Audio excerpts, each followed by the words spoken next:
Welcome to Empowered Heart to Heart, where we explore the art of navigating leadership, love, and life without losing yourself. I'm Dr. Rhonda Simmons, and I'm here to help you lead with purpose, love with intention, and live a life that truly feels like your own. Let's go. Well, hey, this is Dr. Rhonda Simmons, and I am so glad to be with you again. And welcome to another edition of Empowered Heart to Heart. I am so glad that you're here because this is the day that the Lord has made. I will rejoice and be glad in it. It's no mistake that you're here today, and we have a special guest. You know what I've said, I believe, almost every interview I've done, and that is that I have met some of the best people this side of heaven. And I'm not lying. I've had guests on this show from all over the world. You know, I believe this is episode 147, I believe. And so go back and look through all of our shows and you'll see the great people that we have interviewed. And today is no exception. But before we jump into our special guest interview, make sure that you like, comment, and share this video. If you're watching on our YouTube channel or you're listening on our podcast, make sure you subscribe in either place so that you'll be notified every single time a new episode drops. You don't want to miss a thing. And make sure you share this with your friends too, so that they can get the value that's being put out here in every episode. I don't believe in wasting people's time or my oxygen. And so I believe in offering value every time and bringing my best to you every single time. And so if you want to reach out to me, you can do so on all of our social media platforms, Facebook, Instagram, LinkedIn, and X. Make sure that you use our handle TSEFIORG. Yes, I know that's a mouthful, but that's way shorter than saying got to get the fingers right. The Simmons Empowerment Foundation Incorporated. You know, when you're looking at your backgrounds and you got to remember that left is not left and right is not right, you get the idea. But anyway, I am so glad that you are here. Are you ready for our interview today? Let me tell you about my special guest today. So I'm glad that you're here because this is an empowering episode with Danielle Detiege. She is also known as Coach Danni D, your guide to working with ease. And as a coach dedicated to helping creative professional women, Coach Danni D transforms the conventional narrative of success from being booked and busy to becoming paid and well-rested. Let the church say amen. In this episode, we're going to delve into overcoming imposter syndrome, detoxing calendars, and crafting systems that foster a balanced life filled with joy and fulfillment. Coach Danni D will share her expert strategies on the capable and confident you. Ditch imposter syndrome. So get ready to uncover the triggers that fuel your self-doubt, learn to rewrite your story with newfound confidence, and discover practical mechanisms to maintain this confident mindset over time. We're not about quick fixes here. We're committed to your ongoing success. So whether you're advancing in your career or juggling family commitments, this episode is a must listen or a must watch for any woman leader seeking to lead a life defined not just by success, but by well-being and self-assurance. So, ladies and gentlemen, welcome to Coach Danni D. Hello, Coach. How are you? I'm good. I'm so happy to be here. Thank you for inviting me to be your guest. Oh, I wouldn't have it any other way. I am so excited about what you're going to share today. You have no idea how aligned what you do is with what I do and the mission for our podcast. And because we're aiming to help leaders navigate their lives and to balance their marriages, their careers, and their callings without burnout. And so I realized that what you do is so in sync with that. And I'm so glad that you're here. Out of everything that you could have coached on, what was it that made you choose this particular niche to pursue in your career? For me, choosing this niche kind of came out of necessity. In my personal life, I've reached that point of burnout, that point of rock bottom, balancing it all, being all things to all people. And I realized, when I hit that rock bottom, I didn't want to come back out and get back into the things that I was doing before. I didn't want to, do things that weren't aligned, that weren't bringing me joy or fulfillment. It was just kind of going through the motions. And so that kind of put me in a position where I was like, you know what, I got to do this differently. And so I navigated it for myself and then also for my business. And I just started getting pulled by people around me that also had businesses because they're like, wait, it's slow right now. Why aren't you stressed out? I got a system. I have a system. Like, trust the system, trust the process. And so they saw me operating in a different way, but still achieving success. And then it just kind of catapulted from there into a whole um, platform and way of life. Wow, that's wonderful. That is wonderful. Can you describe for us what did burnout look like for you? Burnout for me actually came in a grieving period. So I was my grandmother raised me. My grandmother got sick and she was in the hospital. When she came out the hospital, she had to have a specialized diet and all of these other things. So cooking for her every day, cooking for my household, had a business and a full-time job at that time, wife and mother. So all of those things together, it got to a point where it just weighed me completely down. And I can remember sitting in the den looking at TV, knowing that I needed to get up to fix her food for the next day. And no matter how many times that clock turned over, the next hour, the next half hour, I couldn't bring myself to move. And my husband ended up stepping in and getting it done. But just once I reached that place, I just realized that I can't keep this up. Like we feel like that's what we have to do, but eventually it all catches up to you. And so I couldn't keep it up any longer, and I decided, you know what, I have to do things differently. I'm not even enjoying these things. I love my family, but I'm not even enjoying them because I'm tired from the other things that I'm doing. So even the time that I spend with them is not as quality as it could be. So yeah, that was what rock bottom looked like for me. Wow, wow. Well, I'm glad that you had the boldness and the confidence to step out and to change. I think sometimes as women, especially women of color, we have a Wonder Woman mentality where Mhm. we are committed to do everything for everybody all the time. And we feel that if we can't, then we failed somehow. And none of that is true, No. but it seems like it's a mentality that we've taken on. So how did you go from being at the rock bottom of burnout to be the capable and confident you? So a lot of that was, like you said, just being bold enough to believe that there was another narrative. Another part of that was, through like just the journey of life, paying attention to, that self-doubt voice. We have it, but we don't always think about what she's saying. And for me, it was when I started listening to what she was saying and figuring out where that's coming from. So, somebody said, that you couldn't do it when you were in the third grade and you have never let that go, or that you weren't articulate enough, or you weren't, whatever the thing is.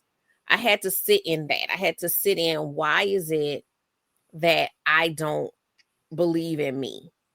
Why do I discount myself? And even, as I was working through that, it took sometimes for some people on the outside to say, like, I I value the way you think. And I always thought that the way that I thought was what made me different, but I didn't think about it as being special. Mm-hmm. I thought about it more as a hindrance, but realizing that a lot of the stuff that I was hiding from the world was the stuff that I needed to be putting front and center, Mm-hmm. and I needed to learn how to refocus myself to my success and not just you messed this up or you messed that up and letting that replay in my mind over and over. Wow, that's powerful. That is powerful. So, uh, what are the steps? I heard your story, but if you were to share with our audience, how do people ditch imposter syndrome? There are so many factors that contribute to that. How can we walk out from under that cloud of imposter syndrome? So I I have a 3-part framework, and the first part of it is discovery. And that's really, like I said, figuring out who that voice is, what that voice is saying, where did it come from. Mm-hmm. Once we can figure that out, because sometimes we don't even know the voices that we're hearing. Like I've had clients before where I do this one exercise where we look at just a list of adjectives and which ones do you resonate with, which ones are like and why. And it wasn't until one of my clients looked at that list that she didn't realize that she felt uncomfortable calling herself a business owner. Wow. She didn't feel comfortable stepping into that term. And so then we kind of pulled that back and explored it deeper. But, we can't solve something that we don't examine. So we have to look within first. Mm-hmm. And then from there, it is flipping the script of that success versus failure. So we remember every time we stumped our toe. We remember every time you tripped on the stage on at your 8th grade graduation, and you ain't gonna never forget that. Yeah. But you do something successful and you forget almost as quickly as it happens. We don't celebrate successes as much as we should. We don't own successes. So I started a success journal where every day write something that you did successful, and it doesn't have to be huge. It could be, I fought with the printer and I won. That was a success. Yes. That's Yes. a success, but the more we train our brain to see success, the more we continue to build success. And so even something like my other business, I'm a balloon decor artist. Sometimes I'm looking for a certain picture to send to a client, but in the process, I'm scrolling through all of the pictures. And then I remember all of the things that I did that were amazing. I'm like, wow, I forgot I did that. Right. So we have to embrace our success. And then the final part is maintaining it. So once we get there, our emotions are our emotions. They don't go away. Mm-hmm. They're going to always be with us. So we have to know how to manage them properly. So I personify them. So self-doubt, girl, look, you got to go sit down because I got some work to do. So I know when it starts to creep in, I know, let me go pull the success journal and flip through it, or let me sit and think about something that's similar to this that I already did and I was successful at, or it might be something that was harder than the thing that I'm stressing over. Mm-hmm. So those are the ways that we can work through that self-doubt and then kind of keep her in her place, so that she doesn't try to control things. Yes. Wow. That is excellent. I love what you were saying about identifying your triggers. Um, I had an experience just the other day. My husband was listening to something on YouTube, um, and I didn't realize that it was triggering me. Every time, I mean, it was just playing, and it wasn't anything bad for anybody else, but for me, it was triggering me.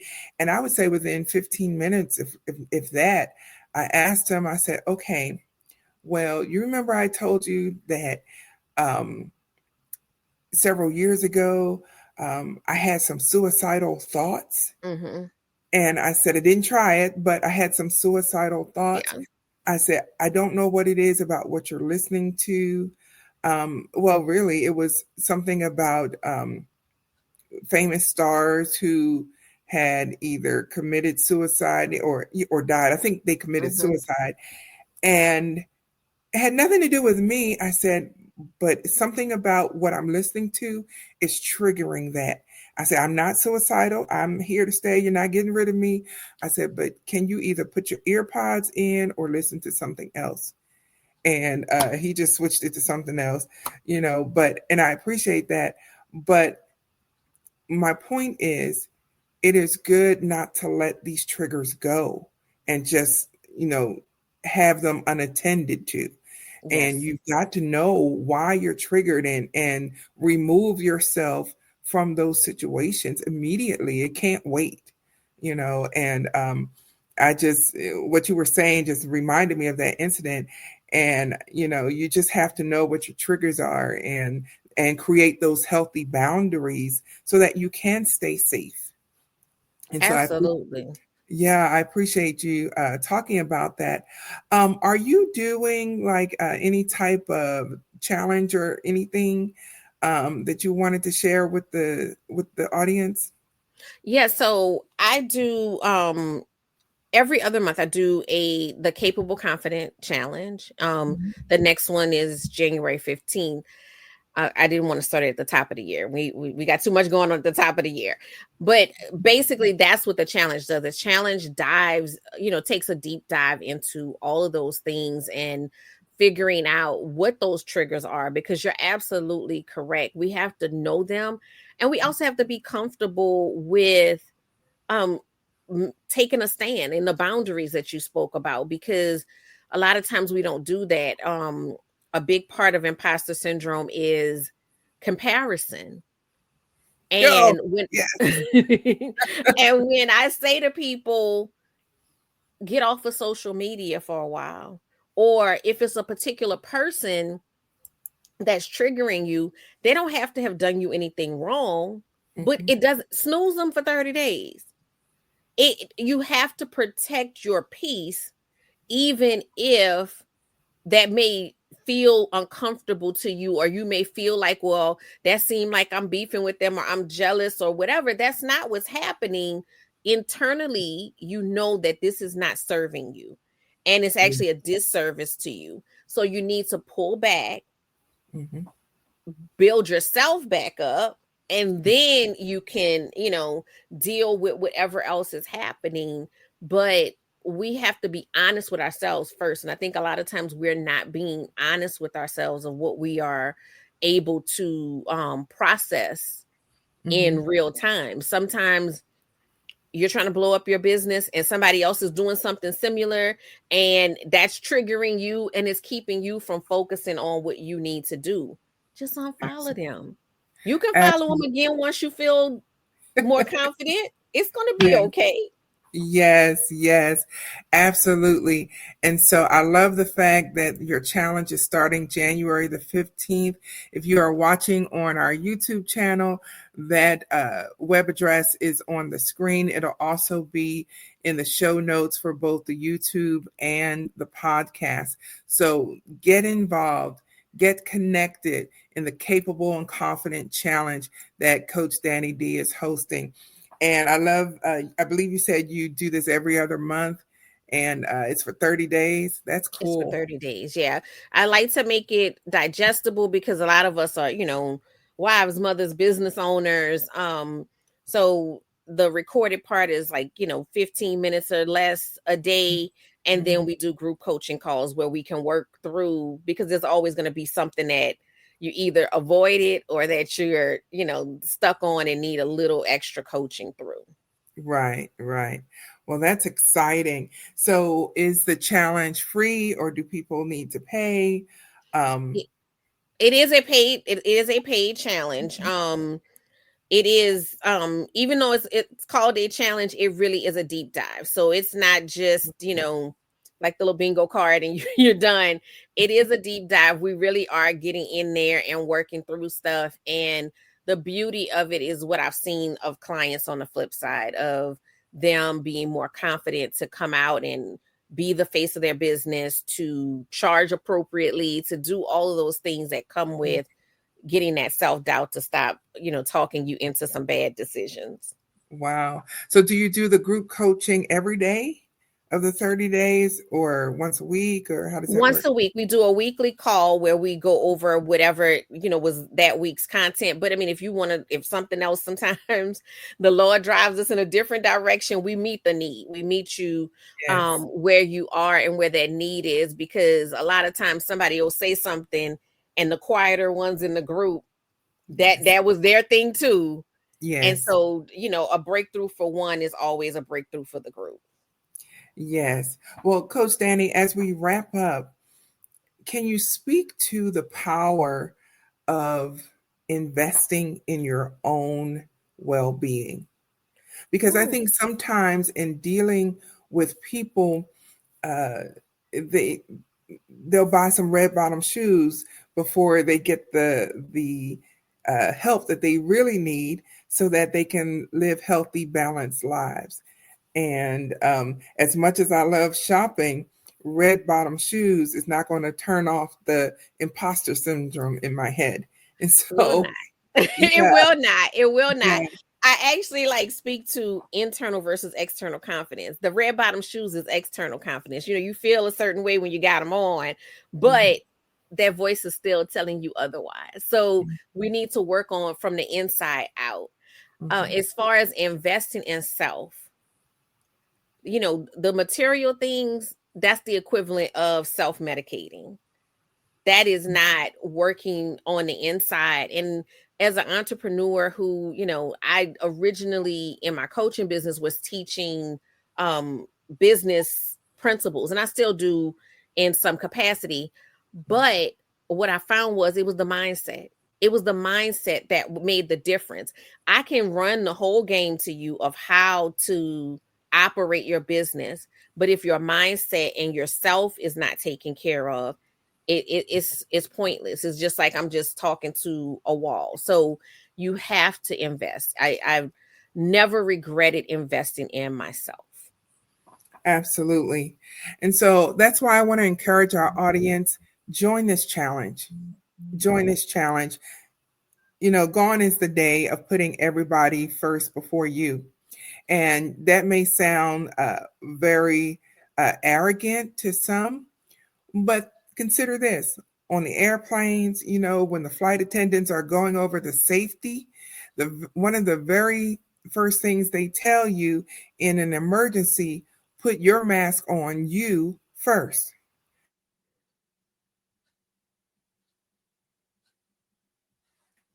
So they don't say it quite that bluntly, but they do tell you, put your Yeah. oxygen mask on you first. And so it's so important that we get the help that we need and we stop suffering in silence. And I really do appreciate the fact that you have this challenge. I did not know it was starting on January the 15th. And y'all need to get in the room. Get in the room, start your year off right. I saw a post recently where it said about, us, pouring into others. And it Mhm. was talking about the Bible verse where it speaks about pouring from, people receiving from your overflow. And the content creator was saying, nowhere in there does it say anything about you pouring. Hmm. And I think we get that wrong. We are pouring from our cup and not allowing it to fill up and overflow. So we have to receive in order to have that overflow. And if we don't take care of self, like you said, then we're no good to anyone else. Wow. Wow. Well, Coach Danny, I really appreciate you being on our show today. This has been powerful. You've given us some nuggets to think about so that we can work with ease, and we can be the balanced leaders that we've been called to be. And I think you're doing a tremendous work. And those of you that have a party coming up, you need to reach out to Coach Danny too and get that balloon decor going. That is a thing. I have seen so many designs, and I'm like, wow, it is just amazing what people can do. And I have no doubt that your decor, your balloon decors are just great. And Yeah. so I thank you so much for being on the show. And if you'll just hang out just for a minute, I'll be right back as I close out the show. Okay? All right. Thank you for having me. Thank you. Ladies and gentlemen, I told you that I have met some of the best people this side of heaven, and Coach Danny D is no exception. This has been a tremendous um, interview because we need help, ladies. If you are a woman in leadership, we need help, and it's time for us to stop suffering in silence and acting like we can do it all, we can handle it all. You know, it's kind of like having a baby on each hip, cooking dinner, washing the dishes and talking on the phone all at the same time. At some point, something's got to give. And I know you're not going to drop your babies. And so something has to give. And you need to get the help and make the investment in yourself. People have this misconception, that whatever the price is, oh, I can't do that. I can't do this. It is amazing to me that people will pay for what they value, whether it is logical or not. My husband and I recently watched a documentary that shared about someone who spent $2 million. Guess what? On a Pokemon card. Yes, a rare Pokemon card. $2 million. Now, to my husband and I, that sounded absolutely insane. To the person who bought it, wasn't a thing because he or she valued it. My point is, value yourself, value your own well-being, and make the investments that you need so that you can bring your best self to the table in all of your relationships, whether it's work, family, or anything else. And so reach out to the link in the show notes or on the screen and get involved in the Capable and Confident Challenge that starts on January the 15th. You will not regret it, and you'll be glad that you did. So until the next time, be blessed, be encouraged, but most of all, be empowered. And I'll see you on the next edition of Empowered Heart to Heart.